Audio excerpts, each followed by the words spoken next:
All right, we're going to go ahead and get started. I think proving that this is the first week of Grand Rounds, we're getting through our technical difficulties. It's taking 6 weeks off, throws us off every single year. So welcome everyone to Medical Grand Rounds. Really very pleased to be offering this conference again this year, every Wednesday at noon in this room, in person. We will continue to stream things via Zoom, so you can use that as well, but we really encourage what we have here today, which is a packed room every single week.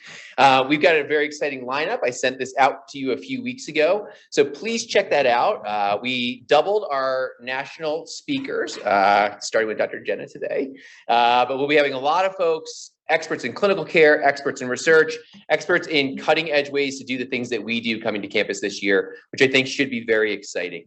As a little bit of a teaser, just to let you know, next week we will hear from our Chief Diversity Officer at UC Health. This is Mr. David Maffei, who came from Emory very recently. He's going to talk about what it means to lead as a diversity leader in a large healthcare system and organization. And then 2 weeks from now, on August 17th, we're actually having a department or a campus-wide Grand Rounds. And so as you probably know, when you get your DEA license renewed, you now have to attest to having done 8 hours of education on opiates and opiate use. We'll be offering the first of those 8 hours for anybody across campus as a way to help make that a possibility. The speakers, Susan Calcaterri and Joe Frank, are also going to provide resources where you can do the other 7 hours. And so trying to help get the campus started on something we all have to do this year. All of our Grand Rounds will have CME and MOC credit. I'll take most of the questions from the live audience, but our chiefs are going to monitor the Q&A. And so if you're watching this on Zoom today, please use the Q&A feature to ask Dr. Jena questions. And now I am very pleased to welcome our speaker, Dr. Bapu Jena. He is the Joseph P. Newhouse Professor of Healthcare Policy at Harvard Medical School. He's an internist at Mass General Hospital, and he's a faculty research fellow at the National Bureau of Economic Research. And many of you may know him from the Freakonomics MD podcast, which I believe he probably got some of the idea from Stephen Levitt, and he now hosts, so I'm sure you've heard that. He did his undergrad work at MIT, where he graduated Phi Beta Kappa. His medical school was done at the University of Chicago, where he did simultaneously earn a PhD in economics, working with Dr. David Meltzer and with Stephen Levitt. He was an intern and a resident at Mass General, and he's done advanced training through the Bing Center for Health Economics and the RAND Corporation through UCLA. I'm going to make this short because your CV is incredibly long, but he really, Dr. Jena has spent his entire career exploring how natural experiments, which are random events that can turn all of us into experimental subjects, as well as use of publicly available data to show us how healthcare is shaped by forces that are often invisible and beyond our control. He's one of the few physician economists in the world, and really is a master at showing us how these natural experiments can help us understand how medicine works. I think maybe most importantly is he is a master communicator, and this is through the medical literature where he's got over 200 publications, roughly 100 invited lectureships, but also through the lay press and things like Freakonomics MD, where he makes his ideas and revelations not only available to doctors, but also to the world at large. And so it really is an honor to have you here today to kick off Medical Grand Rounds. Dr. Bapu Jena.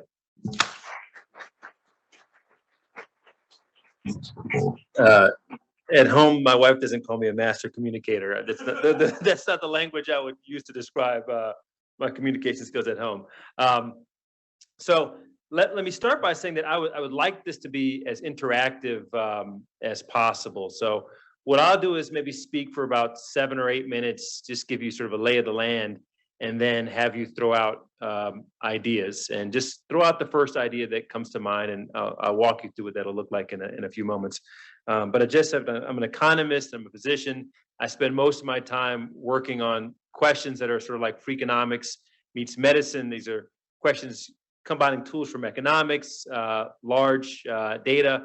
And I try to look at questions that obviously interest me, but are ones that you don't have to be in medicine to understand or to find interesting or want to know the answer to. So I'm going to spend a little bit of time talking about those sorts of questions today. I do have a new book out that this is going to be related to the topics in the book. It's called Random Acts of Medicine.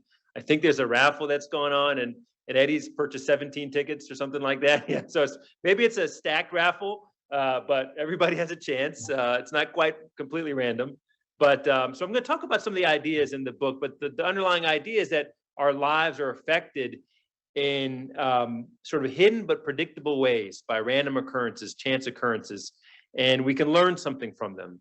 It wouldn't surprise you that chance and randomness affects our lives in a lot of different ways. I met someone not too long ago who told me that they met their spouse at the DMV, Department of Motor Vehicles, and I was recounting this at dinner the other night.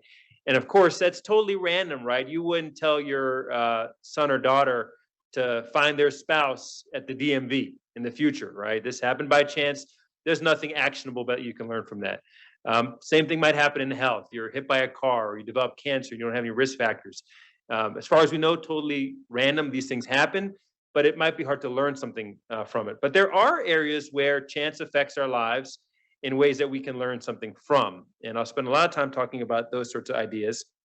But what I mostly want to get across today is the idea of creativity, how to think about ideas, how to come up with new ideas. Anybody in their line of work, whether it's clinical medicine, you've got to think about new ideas when you're seeing a patient. If you're a researcher, your bread and butter is trying to create new ideas. But that process is somewhat of a black box. And what I'd like to instill in all of us is the idea that if we practice this skill, something that we can get better at. All right, so I'm going to give you a couple of examples of the types of things that I personally find interesting, and then I'm going to turn it over to you. So a few years ago, our daughter was turning 5 in the middle of the pandemic, and we were hemming and hawing about whether or not we should have a in-person birthday or a Zoom birthday. And we ended up opting for a Zoom birthday. But that got me thinking about this question of how does COVID-19 spread? So this was early in the pandemic, and there was a lot of concern about the disease spreading through these large events, super spreader events, or in places like bars and restaurants with people that you don't really know very well. There's another question about whether or not it might spread in smaller gatherings with people that you know and that you trust. And of course, this is a hard question to study because how would you figure out the answer to that question? You'd have to know in a large scale way who was gathering with other people. You'd have to be able to link that to whether or not they got COVID-19.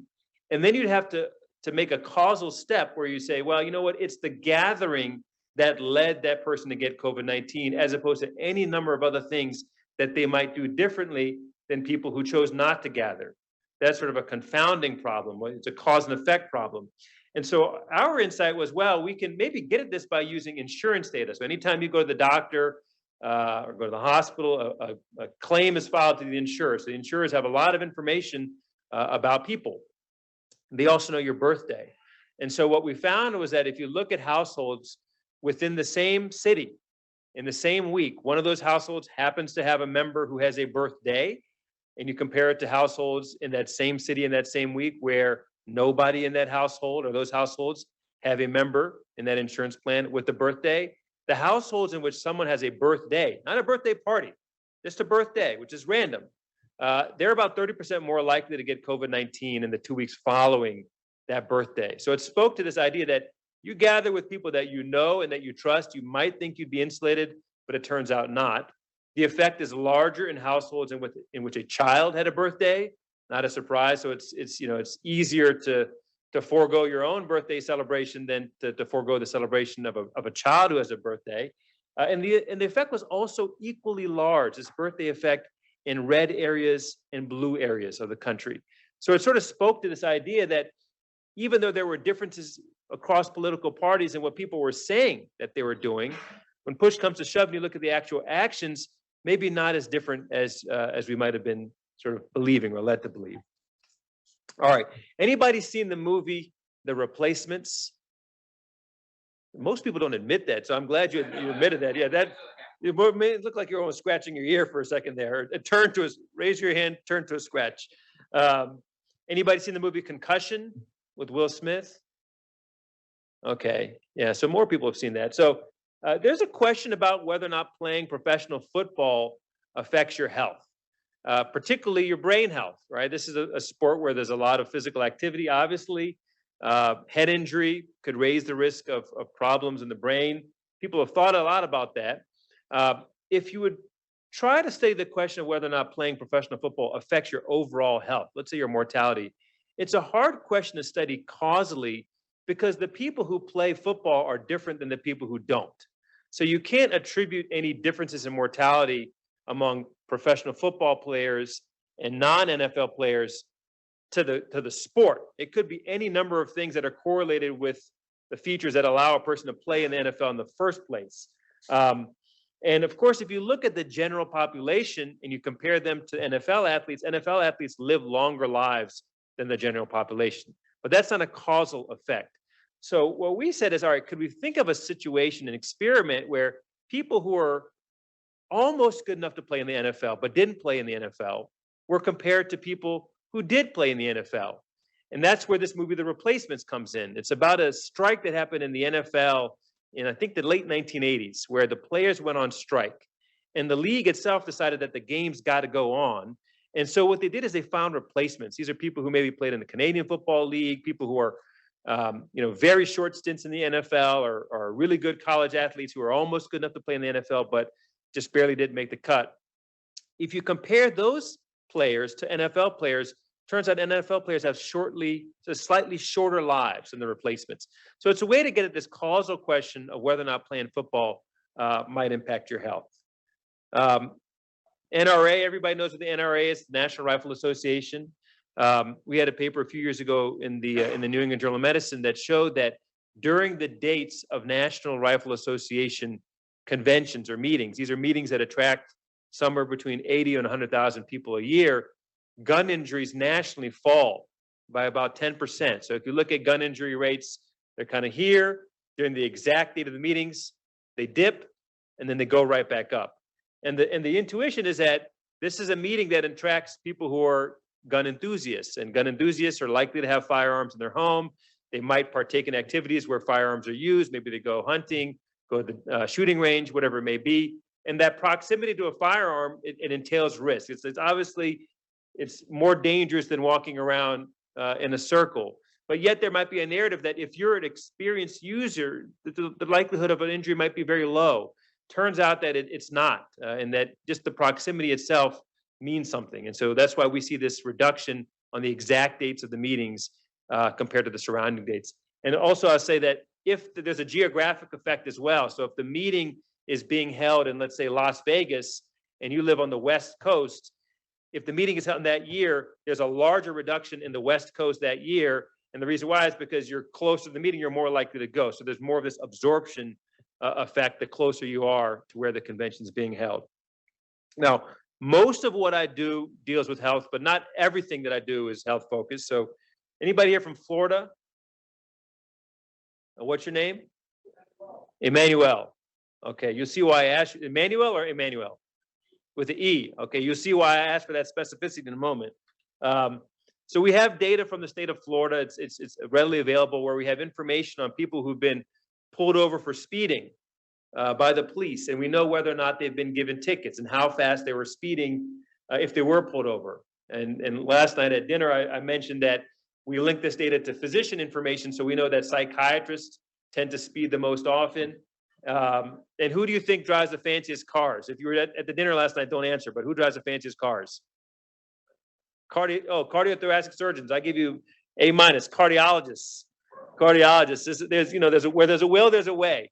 So cardiologists drive the fanciest cars. But in that data, we had the name of the officers who pulled over the drivers, and we had the name of the drivers themselves. You're not in the database, so don't worry.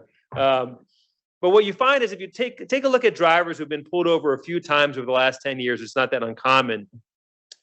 Instances where the driver shares the same first name as the officer that pulls them over, that driver is less likely to get a speeding ticket than if they do not share the same first name. And so someone like Jeffrey is going to fare better than someone like Vineet or Bapu. We won't fare as well. Now, you might say, well, maybe this is sort of a race and ethnicity effect. Obviously, Bapu is not an Irish name. It's not.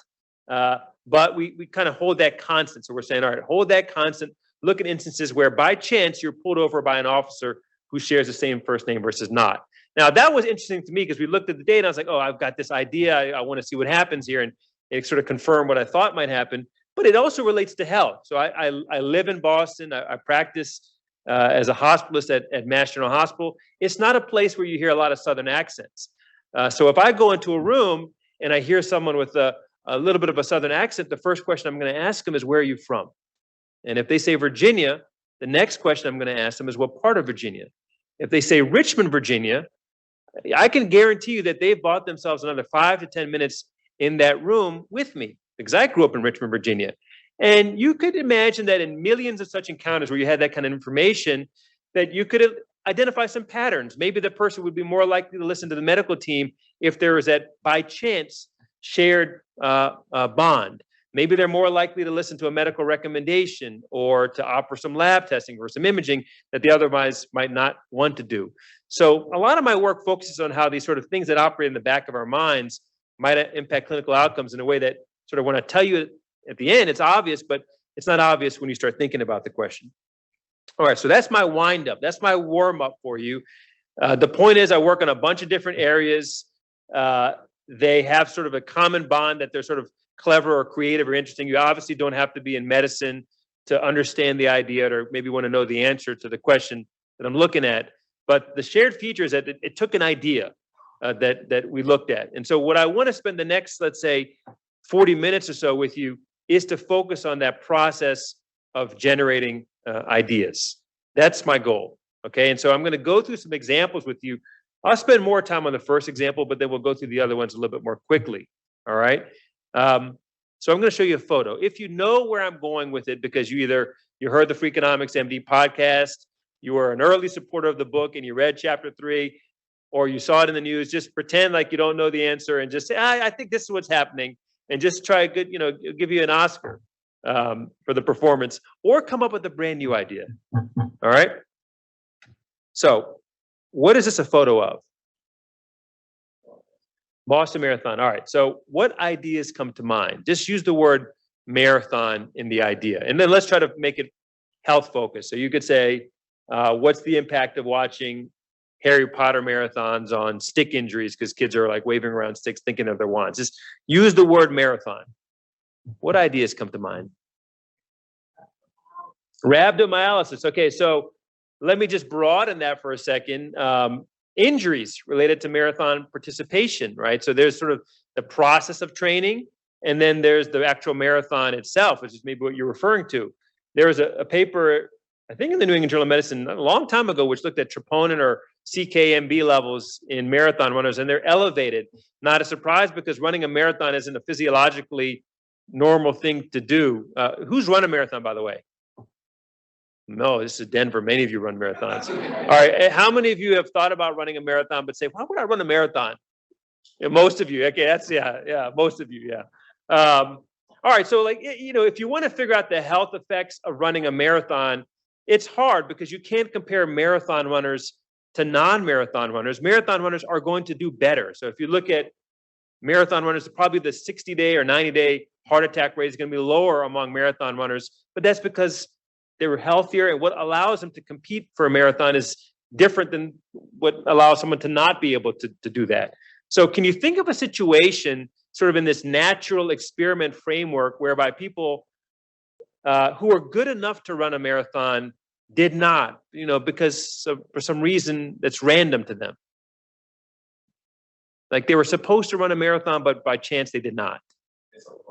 They missed their flight, right? Like, so they were flying to Denver, and there were thunderstorms in the afternoon, which I heard have been going on recently. And so they couldn't get here. And so they missed the marathon the next day. If you knew who was registered to run the marathon, and you could look at people who participated in the marathon and people who were not able to because of some random event, you could look at the 30-day or 60-day mortality after they did a marathon, because maybe there's some ischemic injury in these individuals that actually predisposes them to a higher risk of a heart attack or sudden cardiac death.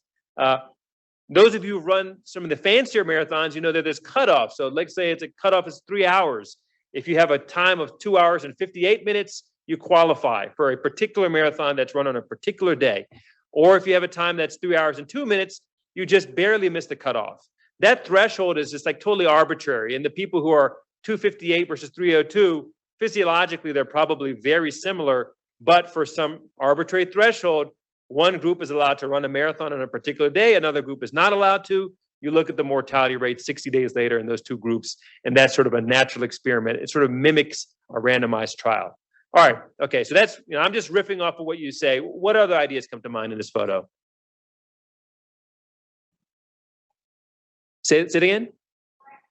Car accident. Yeah, what about car accidents?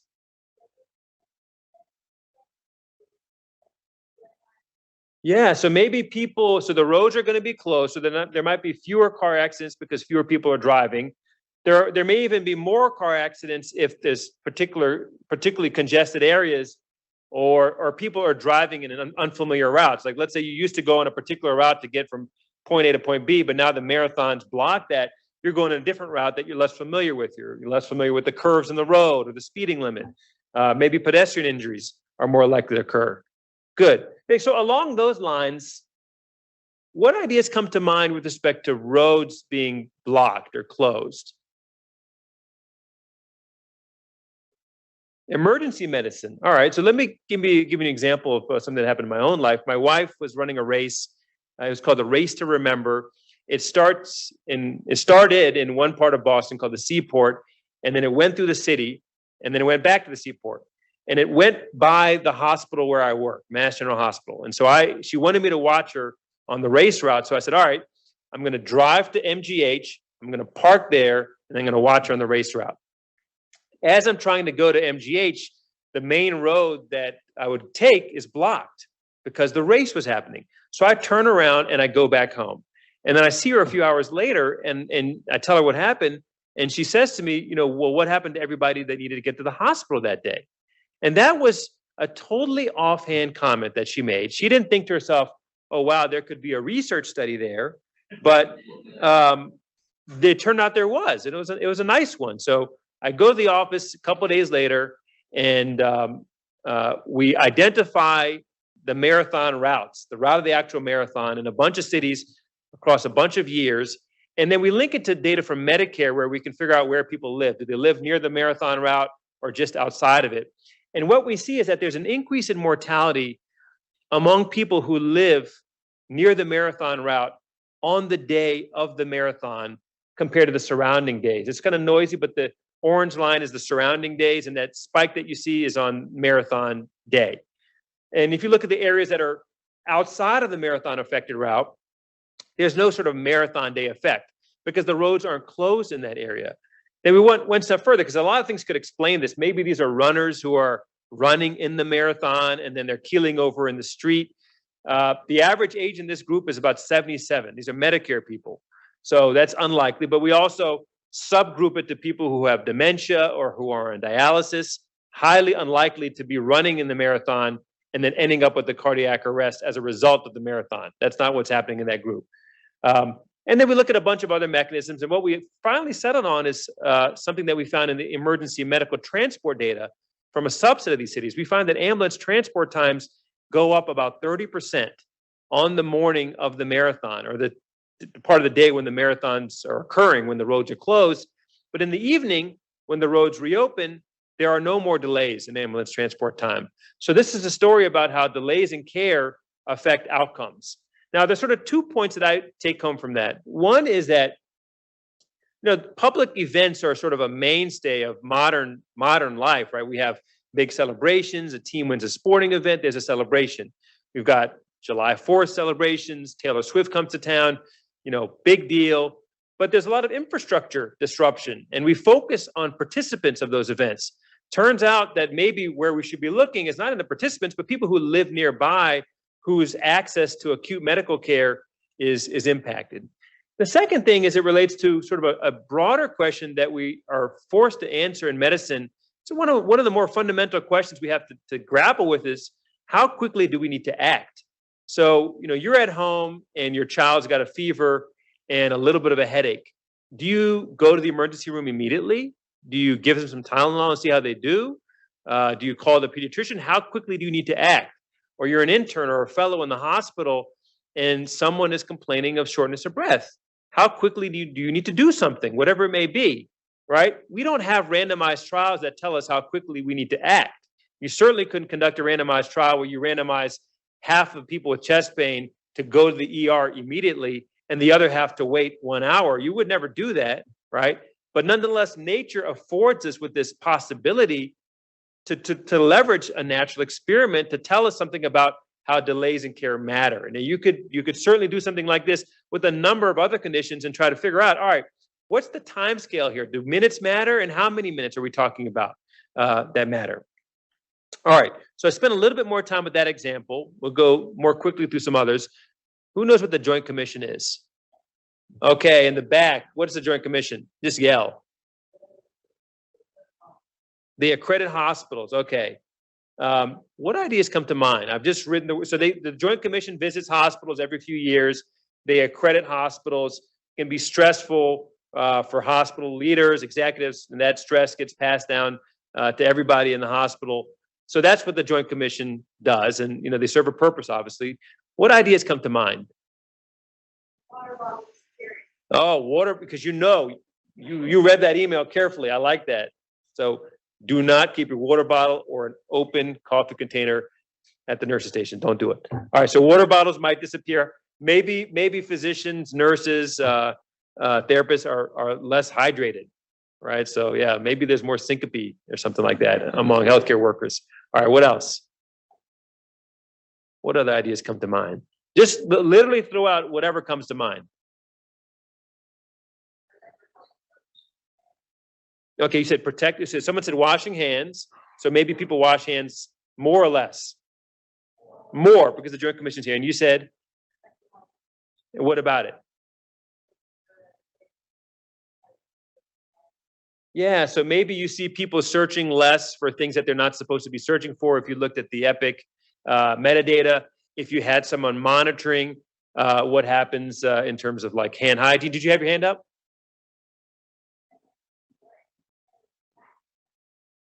Oh yeah, what if you do worse? Yeah, okay, all right. So another idea from my wife, she was a resident or fellow at the time. She's a radiologist, and she gets an email on a Monday morning from somebody in the Department of Radiology saying the Joint Commission is coming today, and there's a long laundry list of things to do. I'm sure protected health information was on there. I'm for sure water bottles is definitely on there, maybe like bolded even. And she turns to me and she says, "We're going to be running around like chickens with our heads cut off." And her intuition was that there's a flow to what you do when you see patients, when you provide clinical care, and any disruption to that flow might cause problems, right? So that was her intuition. But it could also be the opposite, right? Like if your hand hygiene is better, if you're documenting better, you're more careful in your reconciliation, any number of things could also lead to better outcomes. So raise your hand if you think that outcomes get better during the weeks of Joint Commission visits. So even nobody said that. Nothing can be pro Joint Commission in this audience, right? You cannot. This is on Zoom, but it's not being recorded for us. All right, who says outcomes get worse? Okay, so that's what I thought. I thought outcomes get worse. Outcomes improve. They improve during the dates of the Joint Commission visit. So we looked at several thousand visits. We got the data. We scraped it from the web. We matched it to Medicare data. We look at patients who are admitted to the hospital during the week of a Joint Commission visit. This is a natural experiment. People don't know what the Joint Commission is, first of all. They also don't know that the Joint Commission is coming to the hospital that day when they wake up with shortness of breath or chest pain or whatever it might be that brings them to the hospital. And you can see that in the data. The table 1 is very much like a randomized trial. The characteristics of these individuals are identical on Joint Commission weeks and on non-Joint Commission weeks. And yet mortality falls, and it's a larger effect in teaching hospitals where there might be arguably more on the line reputationally. And also there's an infrastructure, like the infrastructure I described from my wife's email, to sort of deal with these issues. So mortality falls, and we looked at whether or not this might be related to things related to infection control. So your chair does a lot of work on central line. So we look at central line infections, catheter-associated UTIs, C. diff infections, anything that would smell of people are just doing a better job in infection control. Those don't seem to change. And that's not to mean that it's not a Joint Commission monitoring effect where you're doing something that you're supposed to be doing that then improves outcomes. That might be going on, but we don't see that. We also look at staffing of physicians. We can do that because we have billing data. We know who's working and what their qualifications are, et cetera. We don't see any difference in the types of physicians who are working. There may be some indication that nurse staffing might be a little bit different, though we've explored that a little bit, not found much there. So we're sort of left with this idea of something called the Hawthorne effect. Has anybody heard that term before? The Hawthorne effect? Yeah, it's the idea that if you're being observed, your behavior changes. And so anytime you're doing something, if someone who matters to you is watching you, you're going to do it differently. And the idea here is that if people know that they're being observed, they're sort of under the microscope, might their behavior change? And we think that it could. Now, my interest in this work was sort of from this big data, natural experiment perspective. And that's where I stopped. But there's a reduction in mortality here that we think is causally related to some change in practice patterns during the dates of these meetings. So if you're a quality and safety person, many of the things that quality and safety folks do don't affect mortality, right? Here's something where we think mortality is falling. Wouldn't it be interesting to sort of post up in a hospital when the Joint Commission is there and try to understand which of those behaviors might be responsible for this and which of those are replicable in some way that actually is actionable? All right. What's this a photo of? I kind of give you a spoiler. American College of Cardiology. There's a little bit of a hint at the bottom. For those of you in the back, you can't see this. So what ideas come to mind?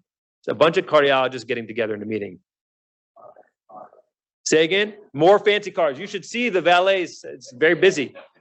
Okay, so fancy cars. Difference in cardiac outcomes at the meetings or what? Where they're at the place where they're not.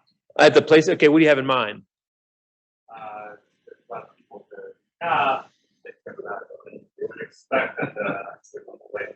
Okay, all right. So I'm gonna follow up on that. I thought you were gonna say that in the city where the marathon, or so in the city where the conference is being held, do you see there's a lot of cardiologists? There's like 10 to 15,000. Like cardiac arrest rates go down or mortality rates go down because more access to CPR. By the way, we have data from emergency flight activation, so we can see when a flight activation occurs for an emergency medical event on a plane. And we've looked to see whether or not when flights are going to and from cities that host these big conventions, whether or not there's any change in the type of in-flight medical care that's provided. Are they less likely to get diverted, for example? We don't see any evidence. So if there are flights going to and from Chicago in that particular week, it doesn't seem to translate to differences in in-flight care. So maybe they've already checked out by the time they left. But all right, so raise your hand if you think that outcomes get worse. What's your name? Juan. So raise your hand if you agree with Juan that outcomes get worse or worse during the dates of these meetings when the cardiologists are here and not at where they normally work. So outcomes get worse. All right, anybody think they get better? A couple of you maybe read the paper or something. Okay. All right, so it turns out this is something that I observed as a resident, and I can't remember what unit I was in. But it was around the time of one of these meetings, I just had this feeling, it just felt different. And I ascribed it to the convention. And my instinct was, all right, well, convention's happening, famous cardiologists out of town, outcomes get worse. That was sort of my thought process. And then we looked at the data and a few things emerged. One is that it's a good natural experiment. Patients don't know the date of these meetings. It's totally random. And you can see that in the data. But for a condition like cardiac arrest, if you have a cardiac arrest and you're in the Medicare age group and you make it to the hospital after that arrest, 70% of those individuals are dead within 30 days. So it's an enormously high risk condition. If you happen to have a cardiac arrest on the dates of one of these meetings, it falls to 60%. So that's larger in effect size than statins, beta blockers, aspirin, all those things. You put them together, they don't generate 10 percentage point reductions in mortality. So it's something about the practice patterns of these physicians that are changing during the dates of these meetings. The other data point that we found is that rates of PCI fall by about a third. That's the only thing that we can look at in the claims there. There might be other sort of measures of invasiveness or intensity of care that are changing as well, but we find on that important domain that there's a reduction sort of in the intensity of care.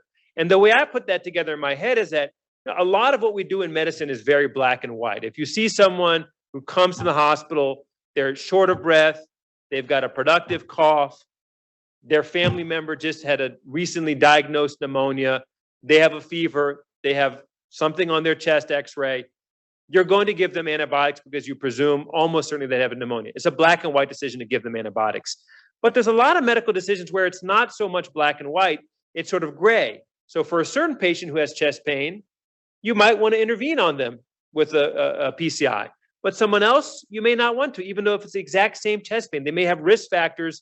Maybe they're 90 years old and have 12 medical problems, and you think that maybe the risk benefit doesn't favor doing a procedure. So there's a lot of areas where we know that there's gray, but it turns out that in the real world, we might be operating in areas where it's black and white, but we're not in the area of that distribution that we want to be in. So it speaks to this idea that some people talk about that less might be more sometimes in medicine. All right, who has kids? Okay, many of you have kids. What's the cutoff for school entry here for kindergarten? October? What is it, September or what is it? December 1st, all right. So what ideas come to mind? What does a school entry cutoff have to do with ADHD?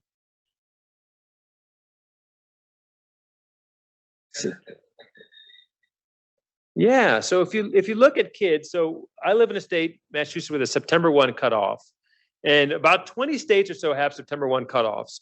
If you look at kids in those states who are born in August, they are the youngest kids in their class, because the September 1 cutoff means that you have to be 5 by September 1 to enter. And if you turn 5, let's say September 5th, you have to wait a year to enter. And that generates this phenomenon where the August-born kids are the youngest kids in their class. And so what happens is that the behavior is probably understandably different. You take an August-born child versus a September-born child, the behavior might be different. And it might be ascribed or attributed to a diagnosis of ADHD, as opposed to the fact that that child is just 1 year developmentally short compared to the September-born child. And right, I'm thinking, that's a big, for a 5-year-old, that's a big chunk of your life, 20% of your life, or up to 20% of your life. So no surprise that you might see differences in behavior. The effect is larger in boys than it is in girls, as you might expect, but you still see it in girls. But this is a story about how the subjectivity of medical diagnoses can play out and how to demonstrate that in real world data. You don't see an August versus September pattern for diabetes, right? Because that's objectively diagnosed. Here's a condition that's more subjectively diagnosed, and you do see that pattern. What does this make you think of? Halloween. All right, so what ideas come to mind? What's the first thing that comes to mind? Halloween. Candy. Okay, good. Candy and what? Okay, so maybe we could look at whether or not there's more dental procedures. You say dental, like pumpkin carving injuries? Oh, PSL. We call that PSL, and yeah. You didn't want to sort of categorize yourself as a Starbucks. So you cut the abbreviation, yeah. All right, so this. Yeah, do hand injuries related to carving go up, or maybe dental issues related to the intake of candy? Any endocrinologists here? I know there's at least one probably. Okay, what ideas come to mind? Yeah. So do you think that there's an increase in hyperglycemia rates on Halloween? Raise your hand if you think so. Turns out there's not. We looked at this. So if you look at hyperglycemia admissions, they do not spike on Halloween. I thought that they might. The reason I show you this is because I'm mostly interested in the process of coming up with ideas as opposed to the particular finding that emerges. So we have a lot of these sort of null findings or zero findings that we could talk hours about. Now, oh yeah, go ahead. Oh, good. We haven't looked at that. Now maybe we will. That's a good question. Oh, you're saying here, yeah, that's a good. So there is a problem here, which is there might be delays in care that are associated with holidays. That's sort of a different thing that we have to unpack. That might happen with Halloween, but it would be more pronounced around the holidays. But good point. So we've done a lot of work. In fact, I was here 5 years ago at Grand Rounds in a different building. And was anybody here when I was here 5 years ago? Okay, so I spoke about a lot of our work looking at differences between men and women in academic medicine and promotion and pay. And we had a paper a few years ago that looked at male and female hospitalists, and we showed that female hospitalist patients have lower mortality than male physicians. And we were sort of relying on the quasi-randomization of patients that happens when hospitalists are on service. They don't pick the doctor; they just happen to be there that day. And so I was talking about those issues. And one thing has come up in that line of work, which is, all right, in the promotion space or in the pay space, is it the case that men and women might just promote themselves differently within the workspace? There's a lot of ways you could study that question. You could survey people, and that might be informative. But I was interested in sort of a big data way. So all of you in this room have probably used PubMed. Imagine you had access to the language, the text of 5 million abstracts in PubMed, and you knew the author order, you knew the names of the authors, you could try to identify, typically male names, typically female names. What ideas come to mind to try to look at this question?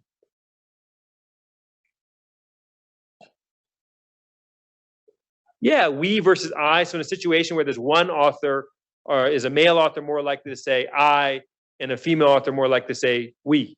Good. First author, so you can look at authorship patterns, authorship order. So maybe you see more male first authors than female first authors on papers, even among people who have similar publishing histories, for example. Now think about the abstract, the text in the abstract. Like novel, incredible.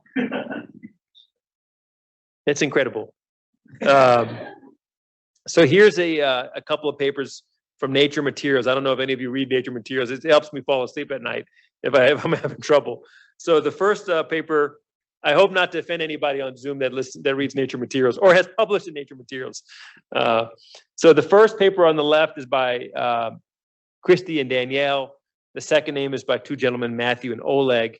The male team paper, first author, last author, describes work that's promising, unique, novel, and in case you weren't assured, it's remarkably assuring. In case you needed a little bit of assurance. So we looked at this in the Christmas issue of the BMJ after I was here, actually, in Denver, in Colorado. And we looked at the use of these terms. So if you look at articles that are published in the same journal, which have the same number of citations to those articles, so presumably equally scientifically important, and we can use things to try to assess novelty based on the actual text and how it compares the papers before that, sort of scientifically derived measures of the novelty of a paper. You hold all that stuff constant, male teams are more likely to use terms like novel, groundbreaking, unique, etc., than female teams. So it's sort of a data way to look at this. Yes? I think you're presuming causality on gender and the authors utilizing these words, but how often, because what you're reviewing is post-peer review, post-editor, and how many of those words have been diminished in female Absolutely. by the editorial process. I think that's absolutely right. And there's actually papers, we don't do this, we weren't smart enough to think about it in this paper here, I wish we were, but we didn't have the data, but there's actually papers in economics that get at that. You look at basically what is submitted and then what ends up getting published, and there is some evidence of that. Sort of like, an editor has leeway in terms of how they want to manage the language in the manuscript, how much they want to allow the person to sort of sell the work. So I think that absolutely could be going on. It is going on. We know that for sure. All right. Why do items cost $4.99 when you go to the grocery store? It feels cheaper than $5, right? And this is something called left digit bias. It's the tendency of the mind to focus on the leftmost digit in a string of numbers. You focus on the 4. What does it have to do with medicine?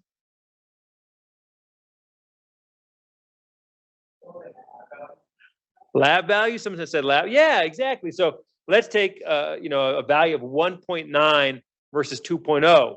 1.9 might feel, it is lower, but 2.0 might feel substantively higher. They might both be in the red, meaning not good, but the 2.0 might feel higher. And so maybe you observe higher rates of imaging or higher rates of specialist consultation in the people who have a 2.0 versus a 1.9 creatinine or whatever the value is. So lab value is good.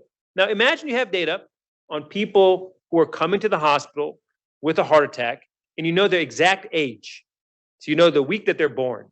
So you know that they're 79 years old or whatever when they come to the hospital. What ideas come to mind there?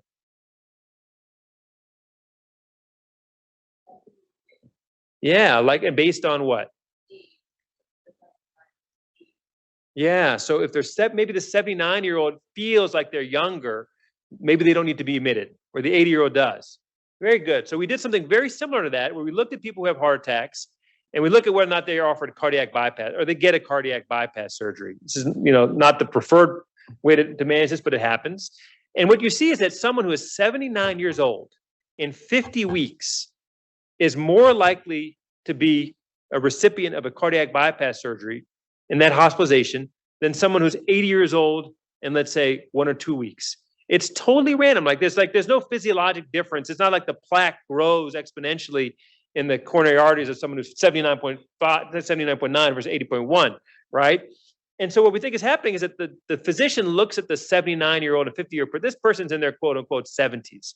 This person's in their quote unquote 80s.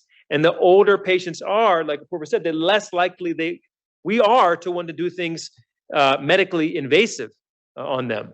And the next question you want to know the answer to is, all right, what does this mean for mortality? Turns out the mortality rate at a year is pretty similar between these two groups. And so there is a group of people who are 79.9 years old who are 20% more likely to get a cardiac bypass surgery with no mortality benefit at a year. All right, I've got a few more. I go till 1 o'clock, right? All right. So let me just tell you a story, and then I want to elicit some questions. So our son is 5, but a few years ago he was 3. He has an August birthday. So I was taking him to the pediatrician. If you've got kids, you know that you typically take them around the date of their birthday in that month for the annual checkup. So I take him there in August. I'm walking out of the pediatrician's office, and the nurse says to me, come back in a few weeks. We'll have the flu shot ready, because the flu shot isn't yet available. What ideas come to mind? Your birthday's around, you seem to be more likely to get vaccinated. Yeah, so I thought, I literally walk out of that room and I think, man, had my son been born 3 weeks later, I would have brought him here 3 weeks later. He would have gotten the flu shot in the office that day. You know, fast forward, it took me probably 4 hours combined, maybe more, to actually get in the flu shot, because I had to call CVS, Walgreens. I couldn't get into the pediatrician's office. Finally, he ended up developing a fever. And so I had to bring him to the pediatrician anyway. By the time he got there, he was okay, but I had to visit. So I got the flu shot that way. All of that took me probably 4 or 5 hours. And I was highly motivated to get him that flu shot. So if you look at the data, what you see is that kids who are born in the summer are less likely to get the flu shot for exactly this reason. And we go through a lot of bells and whistles to show that flu shots are often administered in the pediatrician's office at that annual checkup if the vaccine is available at that time. You see, like August, October born children, October, September, or November born children, they have the flu shot available in the office when they show up for their checkup. The other thing that you would kind of guess is that they're less likely to get the flu. So the August born kids are more likely to get the flu because they're less likely to get the flu shot. And because we have data on the families of these individuals in the insurance data, we show that their family members are also more likely to get the flu as a result. In perfect timing, what is this movie a photo of? Anybody seen this movie? Fast and Furious? All right. What's the first idea that comes to mind? Family? That's right. Who said family? That's right. This is true. This is true. The second thing that might come to your mind is there's a lot of literature on whether or not life mimics art, right? Kids who watch violent video games, does it cause them to be violent, or is it just selection and who tends to watch what kind of movies, play what kind of games? You can't separate that out using real world data because there's selection in terms of what people do. Here's a good example where you can look at actual behavior after movies are released. So this is speeding behavior. Those peaks that you see are peaks on the weekends after Fast and Furious movies are released. That red line is everything is kind of normalized to time 0 where the movies are released. You see speeding happening in the weekends after the movies are released. This is not sort of a blockbuster movie effect. So it's not like Harry Potter has the same pattern. You don't see that. Or Hunger Games, you don't see that. So again, this is a story about a specific behavior in a specific type of content in the movie. The movie is called Fast and Furious. It's not called Slow and Deliberate. All right. So let me stop with that and say the following. All the type of stuff that I talked about here about sort of like thinking differently about what we see in our lives as patients or physicians, natural experiments. I talk a lot about this stuff in our book, Random Acts of Medicine. There's a raffle, I think. So I don't know when we'll do the raffle, maybe now. But if not, check out the book. I think you'll enjoy it. And I appreciate your time.